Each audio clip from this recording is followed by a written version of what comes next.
So it might be that there's factions out there that, they can post some good results, but are they actually really kind of locked into maybe one or two kind of the best lists, and really those are the only ways to play?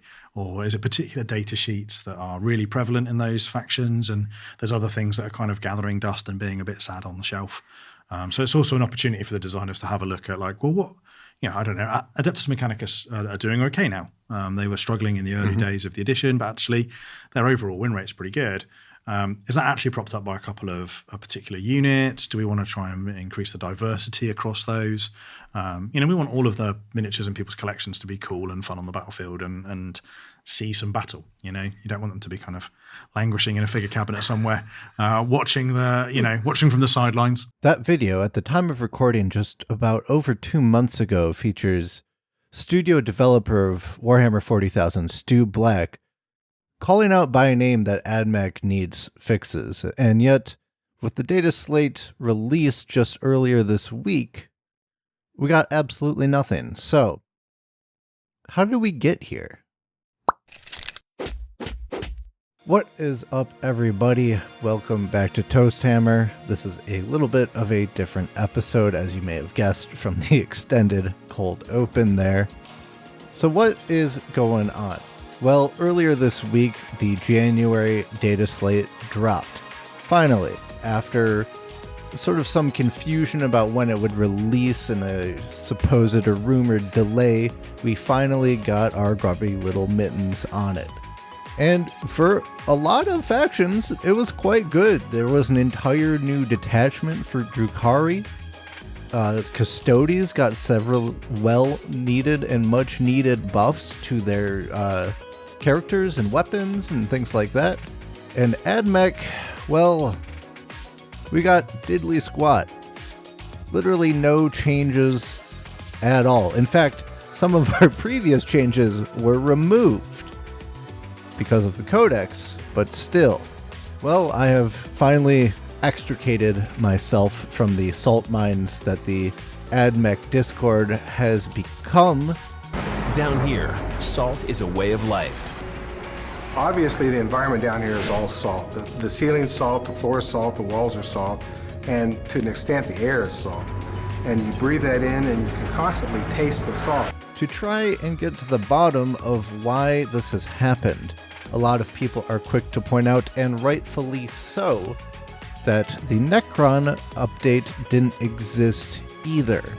And they point to the codexes being the most recently released books as evidence supporting the reason for these exclusions.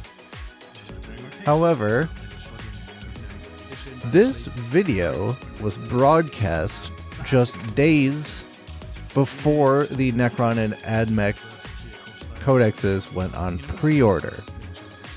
So something's not exactly lining up here. Stu Black in this position is speaking from a position where the codexes are already printed. They're already being sent out to game stores all over the world.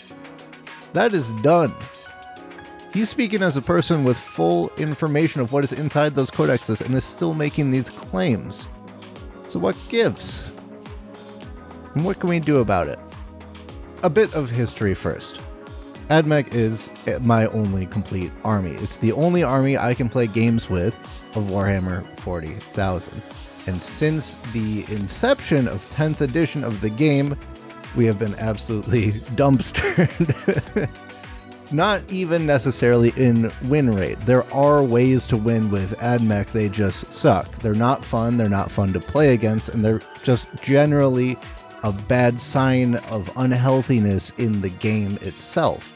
I have played in total 2 games of 40k 10th edition with Admech, and they were so bad in the way that is just not fun that those are the only 2 games I have played this entire edition.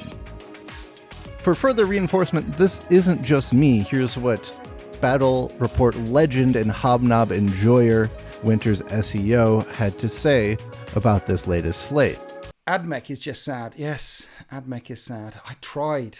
I've looked at that book a couple of times. I've tried. And it just... I can't even say I'm waiting for the Admech Codex to come out. So there'd be some lovely ideas in there. Like most people are waiting for their codexes to come out. Hey, can't wait till I get the Admech Codex out, because then I can finally play Admechs, because I've already got the Admech Codex, and it's a piece of mouldering poo on a soggy piece of bread shoved at the bottom of a Wellington boot, which has been left outside in the rain. It's stinky, it's gooey, and you wouldn't want to put your foot in it.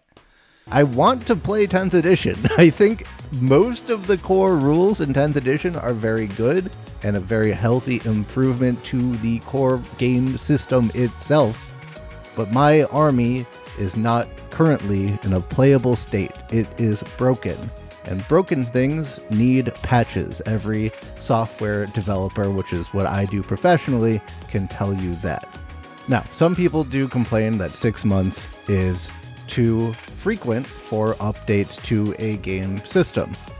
I think that is kind of insane. I think that the way that GW distributes their updates is also equally insane and makes it everything harder to keep track of.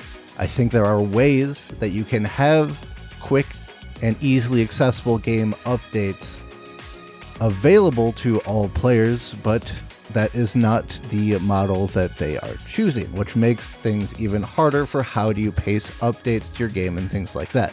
But that is not even the core issue here. It's that things that need updates aren't getting them, and we are not getting any transparency from GW on why or why not that might be. That's the core issue here.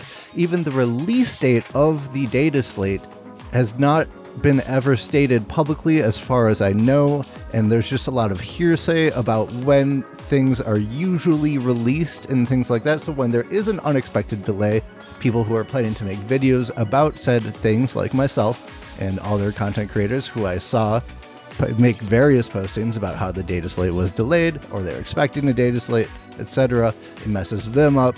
It messes up tournament organizers who need to make deadlines for when people can submit their army list to play tournaments in, knowing which rules they should be enforcing at those tournaments, and just in general, the lack of communication about when and how updates are applied to this game is one of the main reasons that we are in this kind of state of limbo where there's no feeling but just badness from everybody around. It's eroding consumer trust. It's leaving unrealistic expectations among players and fans, and ultimately it's bad for business. There's a lot of people that I've talked to in the Admech Discord who are actively trying to sell off their armies or get rid of or stop collecting Warhammer miniatures because their favorite guys are so unplayably bad. So, what can we do about this? I don't know what I can do individually or what I could ask you to do. I think a lack of corporate awareness into what the user base wants is really one of the core fundamental reasons all of these misunderstandings and lack of communications and archaic distribution methods are kind of happening. So I guess what we really need to do as consumers is present a united front, spreading awareness and information about how and why and when we think updates should happen, and how we should be holding GW more accountable for expressing player sentiment and expectation in regards to updates to their game. Is Admech going to get another update, or are we stuck for the next 6 months? Space Marines got an update after their codex came out, but we don't know. Admech is literally not mentioned in the entire article or the video interview that accompany this data slate release. And in fact, they totally removed Stu Black, the guy who said Admech needs to be fixed, from the interview video, which he is usually a partaker of. Now, is this some overblown corporate conspiracy to spite Admech players because GW secretly hates this faction and wants to see it fail? No, I don't think so. Is there a lot of incompetency surrounding the balancing of Mechanicus, between it costing an absurd amount of dollars to field a sizable army of the faction, to the point where you're spending more than $1 per point in a 2,000 point game? It is by far the most expensive army, but that's an entirely separate issue. And I do think fundamentally it's okay for some armies to be more expensive, but I do think there should also be like a little bit of a cap on that because it's ridiculous. Whatever it is, we can never truly say because they never tell us anything.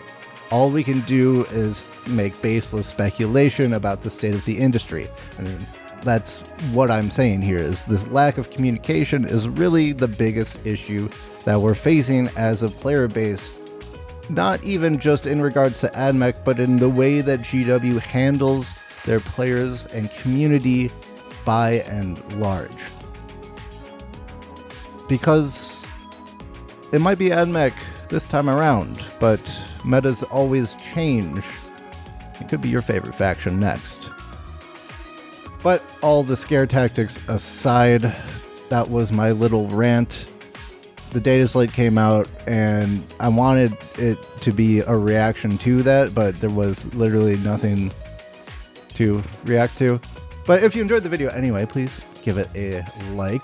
I hope you enjoyed me losing my mind briefly.